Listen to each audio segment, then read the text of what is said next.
Now that all the cabinets have been painted, we can finally move on to the next step of this kitchen makeover. This week, I created a brass hood cover for my apartment's old and outdated stovetop hood. And I'm obsessed.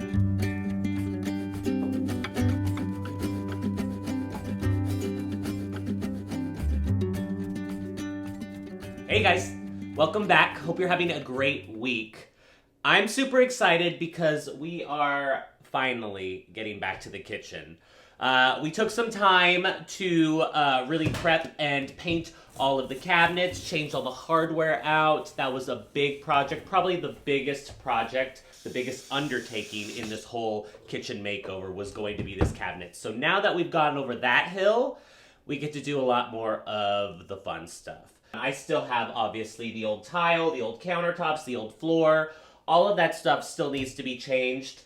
I have a lot of stuff to do. I haven't changed any of the lighting in here, so it's been pretty dark, and that's been something I've had to adjust to, but I know I want to change a lot of the lighting in here to brighten it up. That's another project down the road. This is all happening. I've lived with this color for a couple weeks now, and I love it. It just really has changed the whole mood and feel in here. It feels really homey, it feels cozy. I really love being in here right now, even with half the kitchen only being done. So I'm excited to get a move on and continue these projects. So the first project we are going to tackle now that the cabinets are done is something that has been staring me in the face for a while now. And it is this ugly hood for the range. I hate this thing. When I first moved in, this thing was all rusted, it looked gross, so I got permission from the landlord at the time to spray it. And I sprayed it the same nickel it was originally, but I just wanted it to look not super rusted and stuff like that. So I sanded it down and sprayed it, and it looked great. I mean, wasn't my dream hood, but it did the trick and it looked a lot cleaner. I made a fatal flaw. And now that I look back on it, it's really something stupid that I should have thought about, but I just was not even thinking at the time. I have no idea what was going on in my head. So I just spray painted it with a standard spray paint. So spray paint is not meant to be heated up normally. So they have heat resistant spray paint, but this spray paint, I can even feel it right now, is still tacky and has always been since I first did it, because I use the stove. It gets hot. And throughout the years, you can see things have just stuck to it because it was sticky, tacky. And when I tried to get stuff off of it, it basically started taking off the spray paint with it. So this whole thing has just become a massive mess, and it's become even worse once I did all the sanding for the cabinet. I was originally going to just clean this up and respray it, and then try to spray it like a brass, because that's kind of what I'm going for in here, or like a gold. However, the problem I am running into with that is that a lot of the heat resistant gold spray paint that I am finding, the gold is either like a matte gold, or if I want a metallic color, which is what I would lean towards, it's really only available in like a copper, or like an antique copper. And copper just has a little too much of a red undertone for it. So I went back to the drawing board, and I think what I'm going to do, I'm going to admit I don't have a solid plan here. I have a bunch of ideas in my head. I'm just going to cover all this because I don't want to deal with this and I don't want to look at this, and I can clean this up and just move on with my life. The biggest problem I'm having when trying to design this, I would love an ornate hood that's really a showstopper. I don't have a lot of room here. And a lot of the people that I've seen build covers for these hoods take it all the way up and they cover these cabinets, which is great for them, But I have a small kitchen and very limited amount of storage space, so I can't afford to lose those 2 cabinets. So I basically have from here and here to cover, and I only have about 2 inches on each side until it hits those cupboards. So I have a very, very narrow window to build this thing in. The one space I do have is down. I can come down. I think I want to extend this maybe about 2 more inches so I can get something substantial in there. I can get a hood that looks like it's not just this little afterthought. It's not going to be a super heavy piece, but I want it to look like it fits there and like it blends in. I think I have an idea and I want to try something unique. So what I'm going to do right now is get my measurements of this specifically, get the measurements around here, how much room I have to play on both sides, and get my measurements depth-wise here. Make sure that I know all the information about this as I go to the store, so that when I go to the store and I find little odds and ends or whatever, I'll know what works. So this is really gonna be a journey, but I think if I can get any of the ideas in my head and up on here, it'll look a million times better. So let's run to the hardware store and let's make this new hood happen. Let's go. I am looking at doing a spring patio makeover the next couple weeks, so I am allowed to look at plants, but I'm not buying anything today. Do not let me buy any plants today. Focus, Justin.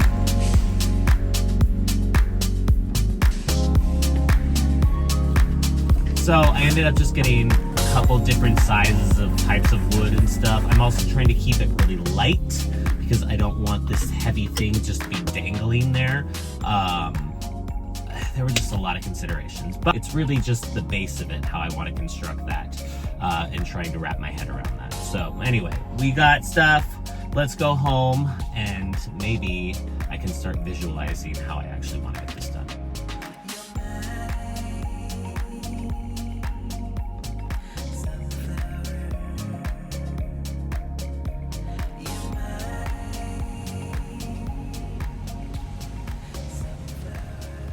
All right, after a night of racking my brain and figuring out the math of all of this, and I'm not going to bore you with the details because everybody, if you do this, yours is going to be different than mine, so you don't need to know all the details, but look at my incoherent drawings. I had to figure out all of the angles and all of the lengths for this. I guess we're calling it a quadrilateral. But to do that, I had to break it down into triangles and I'm not going to bore you with all of that. Anyway, I got my actual dimensions. So I think the best thing I can do is to at least cut out the pieces to form this quadrilateral that I'm going to put on the side. Put those first and then get my braces cut. And if I can get those glued and put together, that's a good start because then I can visualize and see where everything else needs to get cut from there.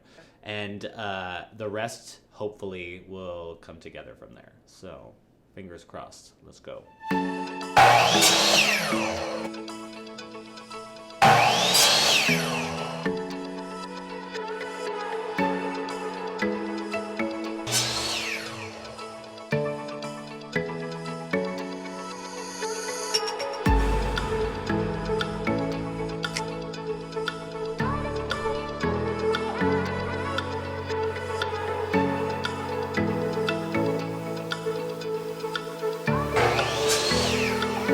So one of the problems I knew I was going to have when it came to the construction of this was because I was using such light, thin, small materials, I wasn't really sure how I was going to construct it, how I was going to keep it together. I obviously knew I was going to use wood glue. I'm hoping, we'll see if this works, that I have heavy-duty stapler. So I'm hoping this will at least at the joints keep them together. and just provide a little bit of extra security, but I'm really hoping the wood glue will do the heavy lifting because I can't really nail into these really, really thin dowels. It's so small and dainty that it'll just split. So, fingers crossed this works.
We made great progress yesterday. I got through the part that I was kind of nervous about was the, I guess, how I was going to do it.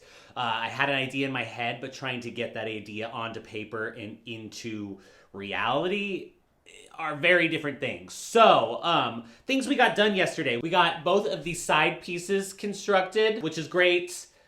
These are going to be the braces that hold the whole thing in place. I got those two pieces done. This long piece here is going to be the front piece. I have glued this long brace piece that's going to attach like so. Boom, boom, to that. And that becomes one long piece here. And then I also cut out the long piece that's gonna form the main section that's gonna cover this right there.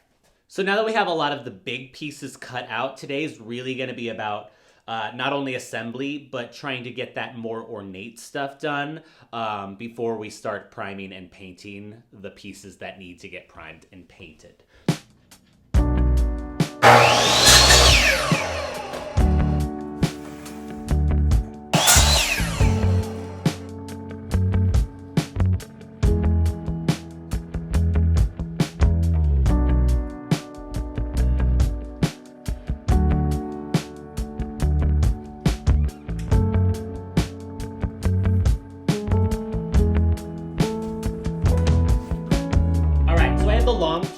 Attached here and glued. They're gonna sit for a little bit. I'm not going to attach these smaller pieces yet, the ones that go on the sides here, because this is going to get stapled to the side pieces here, and I want to cover those staples.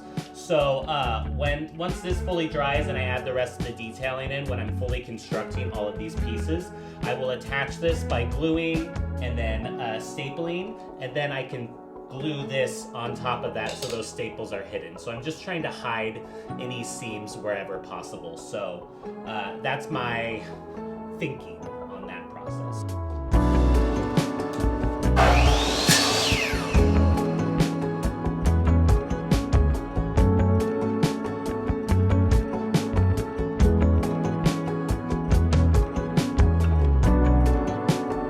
While we are letting the glue dry on that top piece, we are gonna do something that's gonna make this hood look. We are going to wrap the whole bottom panel that's going to go around the bottom, like the edge banding basically, of the hood. This piece and the two sides are going to be wrapped in brass. So brass shim stock it's actually metal brass that's very thin, like paper. You can actually, this isn't the thinnest one. I wanted to get thinner, but it was gonna take like a month for it to get here. So I went a little bit thicker, but this will work just as fine. And basically, it's just really, really like paper thin metal that you could wrap pretty much anything in. So we are gonna use this to wrap that whole edge banding. I was like, I could spray paint this like a brass or an antique brass, or I can make it actual metal and make it look expensive. So I'm gonna wrap this bottom piece with this brass, and this isn't very expensive. I think this roll here, which is like 100 inches, was like $30. So it's pretty affordable, and it can be used in a variety of different projects and can make it look really, really expensive and nice. I haven't decided yet if I'm gonna keep it this brass or if I'm gonna try to get a different patina on it to antique it. I'm gonna be using E6000 to attach this to the wood. A lot of projects recommended using a contact cement. I've used contact cement before, and it's really aggressive, and it will absolutely do the job. It's just a lot less forgiving. Like once the two pieces meet, they are stuck together. And this will give me a little bit more flexibility before it dries to kind of move it around so that I, don't have to be perfect on the initial pass. So I'm gonna go ahead and use this, and I've used E6000 on a lot. It has an extremely strong hold. It takes about 24 hours for it to set fully, but this has a great hold, and I think it'll do the trick. Let's wrap this thing.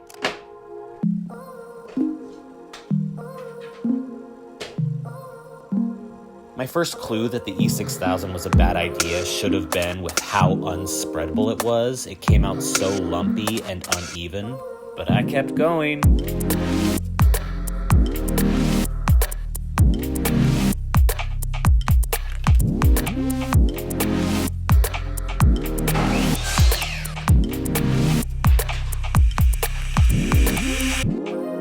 So after using the E6000 for the fronts, I finally decided to get wise and follow everyone's advice and switch to contact cement. And I'm glad I did, because folding the long way ended up proving really challenging.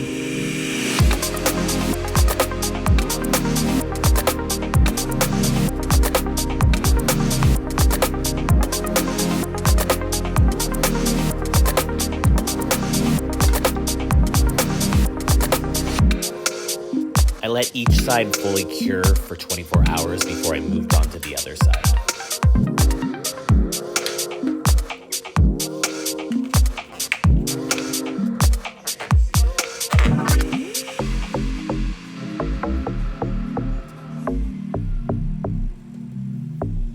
This isn't a super time-consuming project, but it does take a lot of time because I'm waiting, obviously, for this glue to dry. And since it's brass and since it's metal, I don't want to risk it. I'm just letting it sit and letting it take its time to fully cure. But meanwhile, while we are waiting for that to cure, we can go ahead and start painting some of the other wood parts that are going to be the same color as the cabinetry, which is a Sherwin-Williams Foxhall Green. I'm going to go ahead and prime it first and start painting that while we wait for the glue to dry.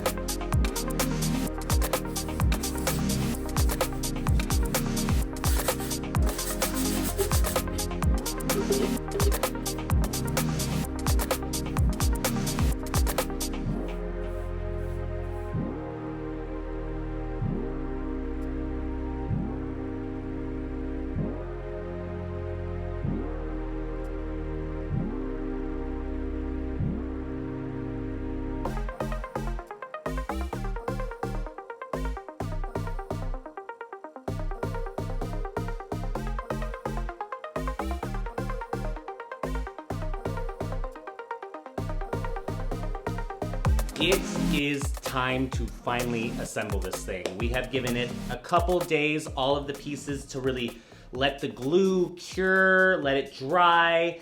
Everything is looking good. Obviously, there's still gonna be some work to do once we assemble everything, but I'm really excited to see these pieces start coming together.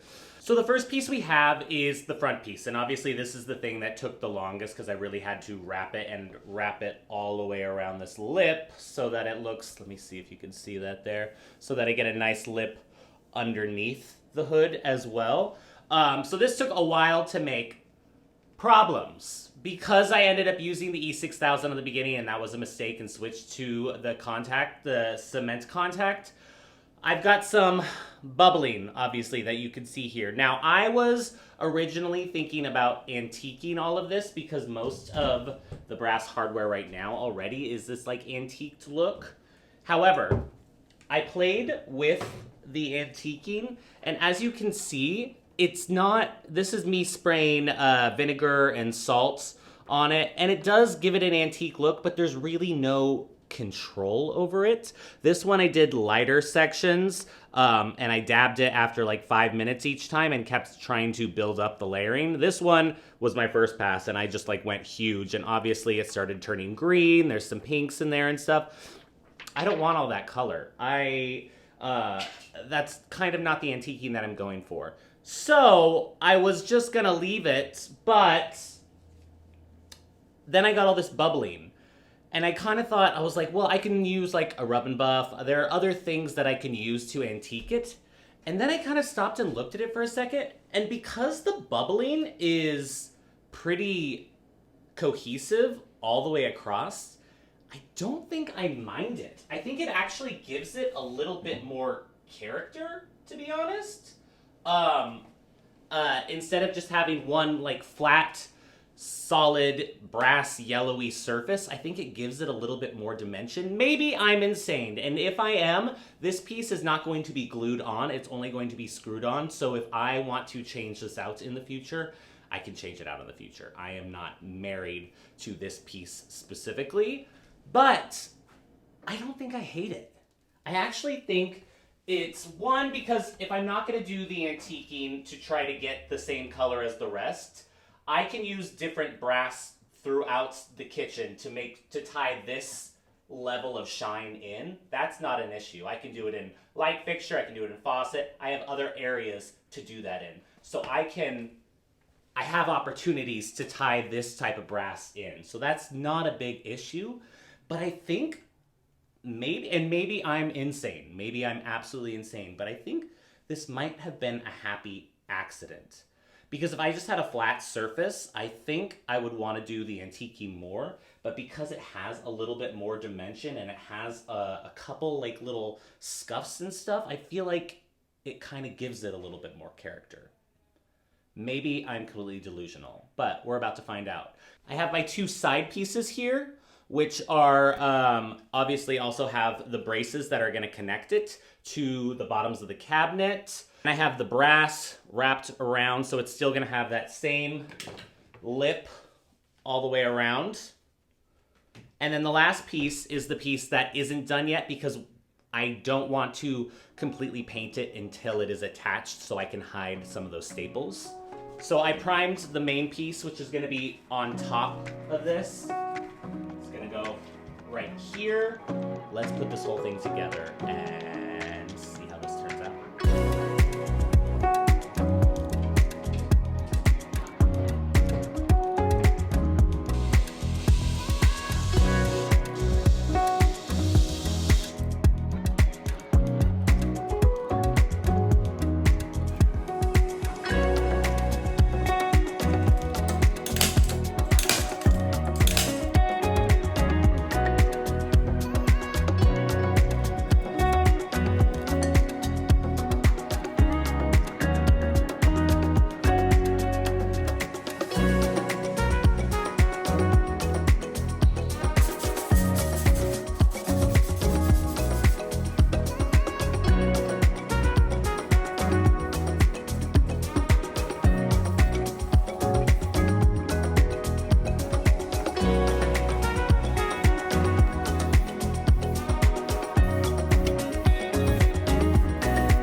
guys, I have to say, for the amount of issues that I ran into with this project, whether it be the actual size of the space, the materials I was working with, all of these things that I came across, I'm so happy with how this looks. There were so many little happy accidents that happened, and for what I was able to accomplish in such a small area, I think it is such a statement piece, and I'm actually really happy I didn't do the aging process on it, because I think over time with stuff getting on it and grime and stuff, it'll give a natural kind of aging process to it on top of the warped look that it has right now. I actually really kind of like it. Maybe I'm insane, maybe I'll hate it later down the road, but we have a lot left to do in this kitchen. Next up, we gotta get rid of this tile. We've got to get rid of these countertops. We are doing completely new countertops and backsplash, and I'm really excited about that one, but there are so many more projects to go in this kitchen. So if you haven't already, subscribe to the channel so you can see all of the projects that we do in this kitchen and all around the apartment. We have so much more coming up. I hope you guys enjoyed. See you guys on the next one.